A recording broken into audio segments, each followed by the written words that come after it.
Very good morning to all my dear students. This is class 9th science. Today I will teach you latent heat. So basically what is a latent heat? Latent means hidden. So latent heat, it is a kind of hidden heat. Latent heat basically क्या होती है? कहते it is the amount of heat required to convert a solid phase into liquid phase. कहते solid phase को liquid phase में convert करने के लिए, जहाँ liquid phase को गैसियस फेज में कन्वर्ट करने के लिए हमें जितनी अमाउंट ऑफ एनर्जी चाहिए होती है, जितनी अमाउंट ऑफ हीट चाहिए होती है, हम उस हीट को क्या कहते हैं? लेटेंट हीट कहते हैं।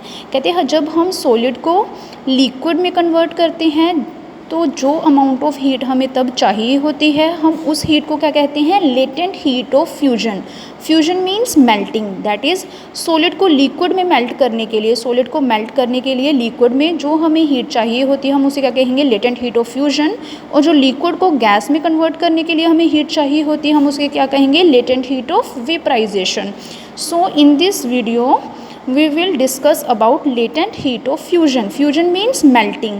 So basically latent heat of fusion क्या होगी कि हमें कितनी हीट एनर्जी चाहिए 1 किलोग्राम सॉलिड को to convert 1 kilogram of a solid into liquid at atmospheric pressure at its melting point without the rise in temperature. कहते 1 किलोग्राम सॉलिड हमने यहाँ पे क्या लिया है? Ice, that is 1 kilogram ice को वाटर में कन्वर्ट करने के लिए हमें जितनी अमाउंट ऑफ हीट चाहिए, हम उस हीट को क्या कहेंगे? लेटेंट हीट ऑफ फ्यूजन कहेंगे। और कहते हैं किस पे?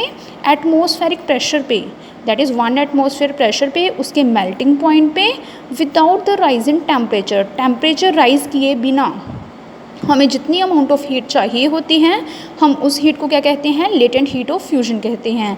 तो अब हम इस टॉपिक को थोरोली एक्सपेरिमेंटली डिस्कस करेंगे कि basically latent heat of fusion होती क्या है, इसमें टेम्परेचर राइज क्यों नहीं होता। So let's take a beaker. हमने एक बीकर लिया, इसमें हमने 1 kg, मान लो हमने क्या ले ली, लेट अस सपोज कि हमने 1 किलोग्राम आइस ली है। तो हमने क्या किया? इसको हीट करना शुरू कर दिया। किसकी हेल्प से? मान लो हमने गैस बर्नर लिया, उसकी हेल्प से हमने इसको हीट करना शुरू कर दिया। हमने देखा कि इनिशियली हमने ग्राफ ड्रॉ किया टेम्परेचर के बीच में और टाइम के बीच में। टाइम लिया हमने मिनट्स में, टेम्परेचर लिया डिग्री सेल्सियस में। हमने देखा इनिशियली जब हमने आइस ली थी तो उसका टेम्परेचर कितना था? -3 था।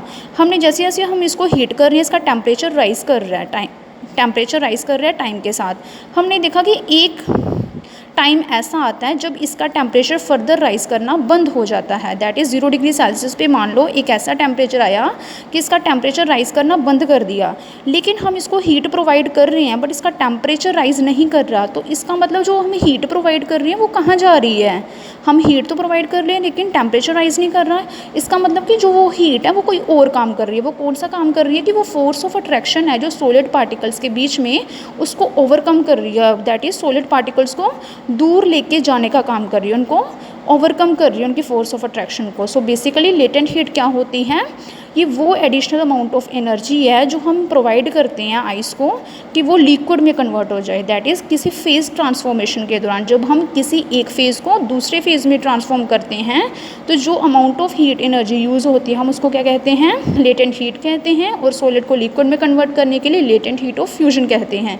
सो बेसिकली टेम्परेचर राइज़ नहीं करता, ये हीट किस में यूज़ हो जाती है? फोर्स ऑफ अट्रैक्शन को ओवरकम करने के लिए। हीट लॉस नहीं होता। तो based on this topic, let us discuss one example. Let us take ice at 0 degree Celsius and water at 0 degree Celsius. So which one is effective in preparing शरबत? कहते हैं हमने कोई शरबत बनाना है, हमने एक आइस लिया 0 डिग्री सेल्सियस पे और हमने वाटर भी लिया 0 डिग्री सेल्सियस पे। कहते हैं कौन सा ज़्यादा इफेक्टिव होगा कूलिंग के लिए? देखो आइस भी 0 डिग्री सेल्सियस पे लिया लेकिन जो वाटर है 0 डिग्री सेल्सियस पे उसकी ज़्यादा एनर्जी होगी। क्यों उसकी एनर्जी ज़्यादा होगी? क्योंकि उसमें कुछ एनर्जी स्टोर होगी in the form of latent heat of fusion. So basically हम आइस यूज़ करते हैं, कोई भी शरबत वगैरह बनाते हैं तो हम आइस यूज़ करते हैं क्योंकि उसकी एनर्जी क्या होती है? कम होती है। So thank you students.